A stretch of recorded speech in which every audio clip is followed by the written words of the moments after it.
Chapter 16.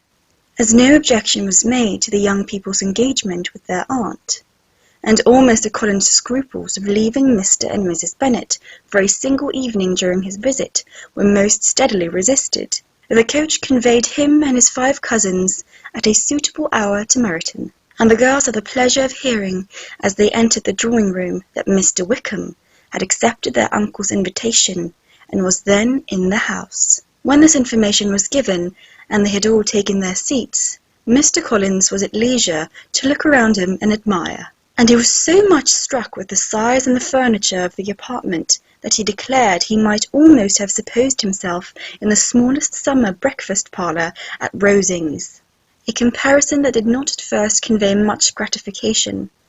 But when Mrs. Phillips understood from him what Roux was, and who was its proprietor, when she had listened to the description of only one of Lady Catherine's drawing-rooms, and found that the chimney-piece alone had cost £800, she felt all the force of the compliment, and would hardly have resented a comparison with the housekeeper's room, in describing to her all the grandeur of Lady Catherine and her mansion, with occasional digressions in praise of his own humble abode, and the improvements it was receiving. He was happily employed until the gentlemen joined them, and he found in Mrs. Phillips a very attentive listener, whose opinion of his consequence increased with what she heard, and he was resolving to retail it all among her neighbours as soon as she could. To the girls, who could not listen to their cousin, and had nothing to do but wish for an instrument, and examine their own indifferent imitations of china on the mantelpiece, the interval of waiting appeared very long. It was over at last, however. The gentlemen did approach, and when Mr. Wickham walked into the room, Elizabeth felt that she had neither been seeing him before, nor thinking of him since, with the smallest degree of unreasonable admiration. The officers of the shire were in general a very creditable, gentlemanlike set, and the best of them were of the present party. But Mr. Wickham was as far beyond them all in person, countenance, air, and walk, as they were superior to the broad-faced, stuffy Uncle Phillips, breathing port wine, who followed them into the room. Mr. Wickham was the happy man towards whom almost every female eye was turned, and Elizabeth was the happy woman by whom he finally seated himself, and the agreeable manner in which he immediately fell into conversation, though it was only on its being a wet night, made her feel that the commonest, dullest, most threadbare topic might be rendered interesting by the skill of the speaker. With such rivals of the notice of the fair as Mr. Wickham and the officers, Mr. Collins seemed to sink into insignificance. To the young ladies he certainly was nothing, but he had still at intervals a kind listener in Mrs. Phillips, and was by her watchfulness most abundantly supplied with both coffee and muffin. When the card-tables were placed, he had the opportunity of obliging her in turn by sitting down to whist. "I know very little of the game at present," said he, "but I shall be glad to improve myself, for in my situation in life—" Mrs. Phillips was very glad for his compliance, but could not wait for his reason. Mr. Wickham did not play at whist, and with ready delight he was received at the other table between Elizabeth and Lydia. At first there seemed danger of Lydia engrossing him entirely, for she was a most determined talker, but being likewise extremely fond of lottery tickets, she soon grew too much interested in the game, too eager in making bets and exclaiming after prizes, to have attention for anyone in particular. Allowing for the common demands of the game, Mr. Wickham was therefore at leisure to talk to Elizabeth, and she was very willing to hear him, though what she chiefly wished to hear she could not hope to be told, the history of his acquaintance with Mr. Darcy. She dared not even mention that gentleman. Her curiosity, however, was unexpectedly relieved. Mr. Wickham began the subject himself. He inquired how far Netherfield was from Meryton, and, after receiving her answer, asked in a hesitating manner how long Mr. Darcy had been staying there. "About a month," said Elizabeth, and then, unwilling to let the subject drop, added, "He is a man of very large property in Derbyshire, I understand." "Yes," replied Mr. Wickham, "his estate there is a noble one, a clear 10,000 per annum. You could not have met with a person more capable of giving you certain information on that head than myself, for I have been connected with his family in a particular manner from my infancy." Elizabeth could not but look surprised. "You may well be surprised, Miss Bennet, at such an assertion after seeing, as you probably might, the very cold manner of our meeting yesterday. Are you much acquainted with Mr. Darcy? As much as I ever wished to be, cried Elizabeth very warmly. I have spent 4 days in the same house with him, and I think him very disagreeable. I have no right to give my opinion, said Wickham, as to his being agreeable or otherwise. I am not qualified to form one. I have known him too long and too well to be a fair judge. It is impossible for me to be impartial, but I believe your opinion of him would in general astonish, and perhaps you would not express it quite so strongly anywhere else. Here you are in your own family. Upon my word, I say no more here than I might say in any house in the neighbourhood, except Netherfield. He is not at all liked in Hertfordshire. Everybody is disgusted with his pride. You will not find him more favourably spoken of by anyone. I cannot pretend to be sorry, said Wickham, after a short interruption, that he or that any man should not be esteemed beyond their deserts.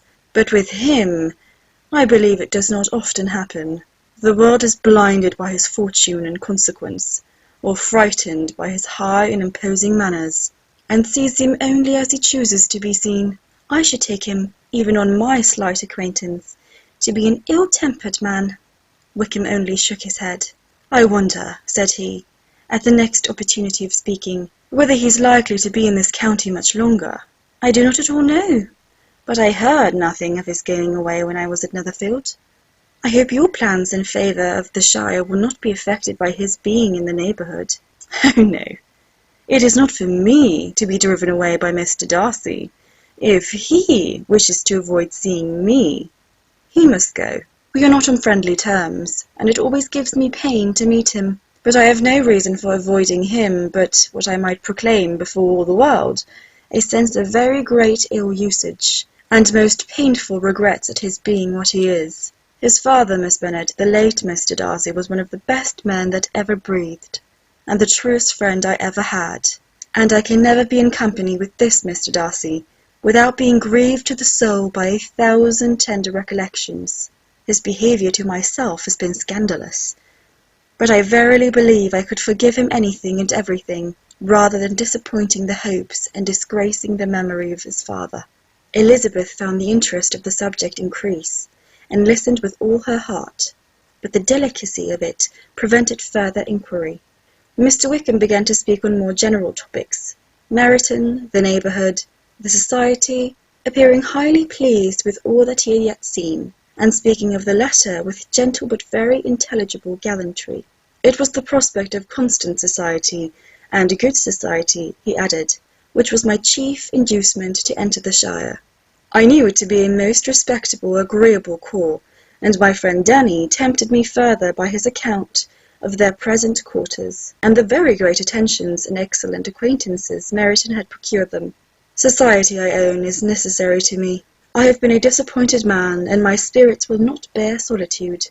I must have employment and society. A military life is not what I was intended for, but circumstances has now made it eligible.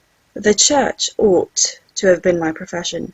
I was brought up for the church, and I should at this time have been in possession of a most valuable living, had it pleased the gentleman we were speaking of just now. Indeed?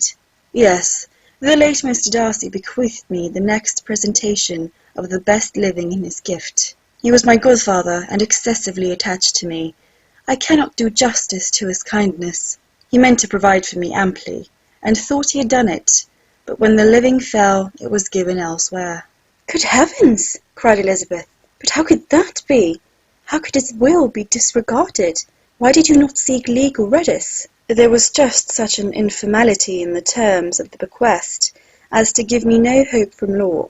A man of honour could not have doubted the intention, but Mr. Darcy chose to doubt it, or to treat it as merely conditional recommendation, and to assert that I had forfeited all claim to it by extravagance, imprudence, in short, anything or nothing. Certain it is that the living became vacant 2 years ago, exactly as I was of an age to hold it, and that it was given to another man, and no less certain is it that I cannot accuse myself of having really done anything to deserve to lose it. I have a warm, unguarded temper, and I may have spoken my opinion of him and to him too freely. I can recall nothing worse, but the fact is that we are very different sort of men, and that he hates me. This is quite shocking. He deserves to be publicly disgraced. Some time or other he will be, but it shall not be by me. Till I can forget his father, I can never defy or expose him. Elizabeth honoured him for such feelings, and thought him handsomer than ever as he expressed them. But what, said she, after a pause, can have been his motive? What can have induced him to behave so cruelly? A thorough, determined dislike of me, a dislike which I cannot but attribute in some measure to jealousy.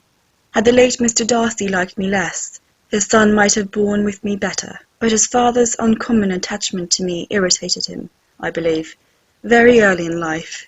He had not a temper to bear with the sort of competition in which we stood, the sort of preference which was often given me. I had not thought Mr. Darcy as bad as this, though I have never liked him. I had not thought so very ill of him. I had supposed him to be despising his fellow creatures in general, but did not suspect him of descending to such malicious revenge, such injustice, such inhumanity as this. After a few moments' recollection, however, she continued, I do remember his boasting one day at Netherfield of the implacability of his resentments, of his having an unforgiving temper. His disposition must be dreadful. I will not trust myself on the subject, replied Wickham. I can hardly be just to him. Elizabeth was again deep in thought, and after a time exclaimed, to treat in such a manner the godson, the friend, the favourite of his father! She could have added, a young man too, like you, whose very countenance may vouch for your being amiable. But she contented herself with, and one too, who had probably been his companion from childhood, connected together, as I think you said, in the closest manner. We were born in the same parish, within the same park. The greatest part of our youth was passed together, inmates of the same house, sharing the same amusements, objects of the same parental care. My father began life in the profession which your uncle, Mr. Phillips, appears to do so much credit to, but he gave up everything to be of use to the late Mr. Darcy, and devoted all his time to the care of the Pemberley property. He was most highly esteemed by Mr. Darcy, a most intimate, confidential friend. Mr. Darcy often acknowledged himself to be under the greatest obligations to my father's active superintendence, and when, immediately before my father's death, Mr. Darcy gave him a voluntary promise of providing for me, I am convinced that he felt it to be as much a debt of gratitude to him as of his affection to myself. How strange! Cried Elizabeth. How abominable! I wonder that the very pride of this Mr. Darcy has not made him just to you, if from no better motive that he should not have been too proud to be dishonest, for dishonesty I must call it. It is wonderful, replied Wickham, for almost all his actions may be traced to pride, and pride had often been his best friend. It has connected him nearer with virtue than with any other feeling, but none of us are consistent, and in his behaviour to me there were stronger impulses even than pride. Can such abominable pride as his ever have done him good?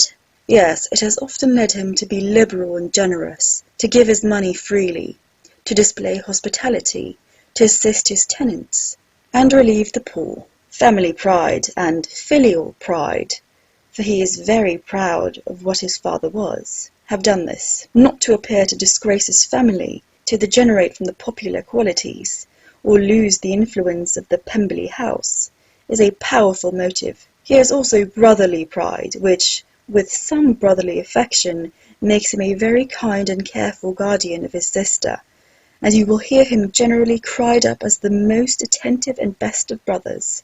What sort of girl is Miss Darcy?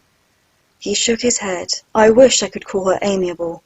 It gives me pain to speak ill of a Darcy, but she is too much like her brother. Very, very proud. As a child she was affectionate and pleasing and extremely fond of me, and I have devoted hours and hours to her amusement, but she is nothing to me now. She is a handsome girl about 15 or 16, and, I understand, highly accomplished, Since her father's death, her home has been London, where a lady lives with her and superintends her education. After many pauses and many trials of other subjects, Elizabeth could not help reverting once more to the first and saying, "I am astonished at his intimacy with Mr. Bingley. How can Mr. Bingley, who seems good humour itself, and is, I really believe, truly amiable, be in friendship with such a man? How can they suit each other? Do you know Mr. Bingley?" "Not at all." "He is a sweet-tempered, amiable, charming man. He cannot know what Mr. Darcy is." "Probably not, but Mr. Darcy can please where he chooses. He does not want abilities. He can be a conversable companion, if he thinks it worth his while.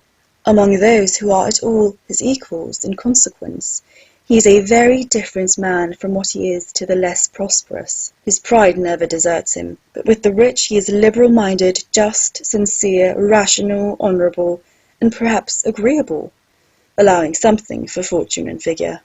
The whist party soon afterwards breaking up, the players gathered round the other table, and Mr. Collins took his station between his cousin Elizabeth and Mrs. Phillips. The usual inquiries as to his success were made by the latter.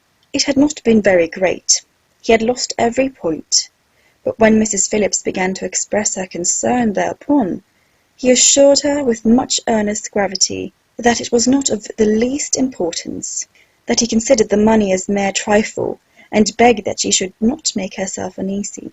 "I know very well, madam," said he, "that when persons sit down to a card-table, they must take their chances of these things, and happily I am not in such circumstances as to make 5 shillings any object. There are undoubtedly many who could not say the same, but thanks to Lady Catherine de Bourgh, I am removed far beyond the necessity of regarding little matters." Mr. Wickham's attention was caught, and after observing Mr. Collins for a few moments, he asked Elizabeth in a low voice whether her relation was very intimately acquainted with the family of de Bourgh. "Lady Catherine de Bourgh," she replied, "has very lately given him a living. I hardly know how Mr. Collins was first introduced to her notice, but he certainly has not known her long. You know, of course, that Lady Catherine de Bourgh and Lady Anne Darcy were sisters, consequently that she is aunt to the present Miss Darcy." "No, indeed, I did not. I knew nothing at all of Lady Catherine's connections. I never heard of her existence till the day before yesterday. Her daughter, Miss de Bourgh, will have a very large fortune, and it is believed that she and her cousin will unite the 2 estates." But this information made Elizabeth smile, as she thought of poor Miss Bingley. Vain indeed must be all her attentions, vain and useless her affection for his sister and her praise of himself, if he were already self-destined to another. "Mr. Collins," said she, "speaks highly both of Lady Catherine and her daughter, but from some particulars that he is related of her ladyship, I suspect his gratitude misleads him, and that in spite of her being his patroness, she is an arrogant, conceited woman." "I believe her to be both in a great degree," replied Wickham. "I have not seen her for many years, but I very well remember that I never liked her, and that her manners were dictatorial and insolent. She has the reputation of being remarkably sensible and clever, but I rather believe she derives part of her abilities from her rank and fortune, part from her authoritative manner, and the rest from the pride for her nephew, who chooses that every one connected with him should have an understanding of the first class." Elizabeth allowed that he had given a very rational account of it, and they continued talking together with mutual satisfaction till supper put an end to cards, and gave the rest of the ladies their share of Mr. Wickham's attentions. There could be no conversation in the noise of Mrs. Phillips's supper party, but his manners recommended him to everybody. Whatever he said was said well, and whatever he did done gracefully. Elizabeth went away with her head full of him. She could think of nothing but of Mr. Wickham, and of what he had told her, all the way home. But there was not time for her even to mention his name as they went, for neither Lydia nor Mr. Collins were once silent. Lydia talked incessantly of lottery tickets, of the fish she had lost and the fish she had won, and Mr. Collins, in describing the civility of Mr. and Mrs. Phillips, protesting that he did not in the least regard his losses at whist, enumerating all the dishes at supper, and repeatedly fearing that he crowded his cousins, had more to say than he could well manage before the carriage stopped at Longbourn House.